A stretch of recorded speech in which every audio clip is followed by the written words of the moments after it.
America's best-known dissident Noam Chomsky has been given what can only be called a hero's welcome in India. Thousands of people turned up to hear him speak at Delhi University and elsewhere.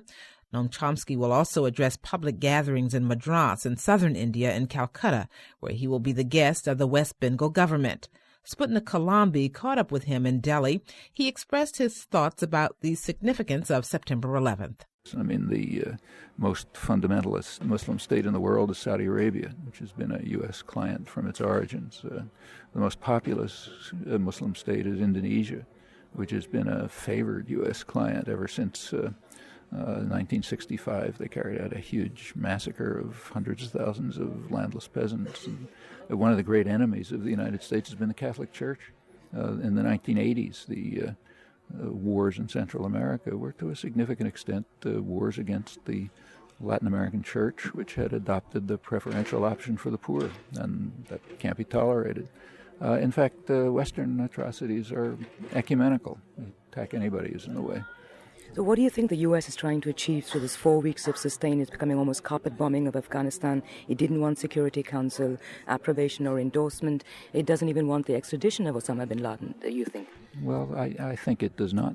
If it wanted the extradition, they could have explored the offers to extradite him, but those were rejected instantly, so we don't know if those offers were serious or not. As far as Security Council authorization, you're quite right. The United States could have obtained it, but did not want it.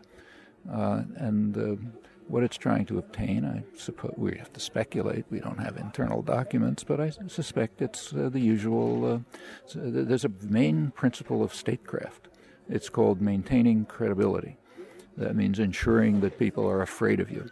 But wouldn't it have been better PR for the United States to have the endorsement from the UN Security Council? No, it would have been worse, because that would imply that the United States needs authorization before it resorts to violence. I mean, take the analogy of, say, the mafia.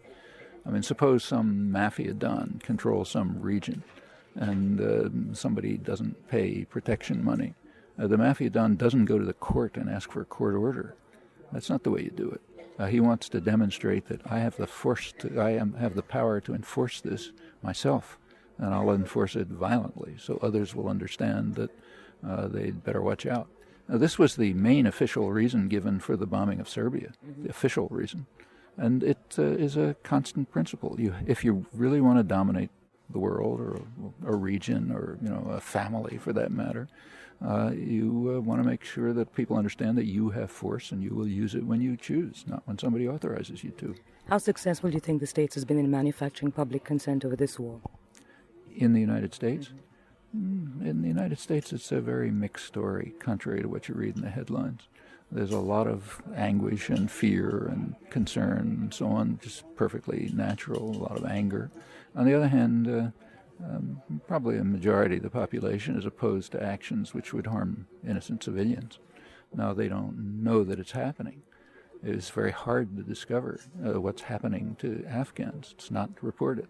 I mean, what will be reported is, a bomb went astray and hit the wrong village. Maybe 20 people were killed, and that'll be reported. But the fact that the U.S. is, from the very beginning, has been basing its plans on the assumption that it may kill hundreds of thousands or millions of people. In order to discover that, you have to carry out a research project.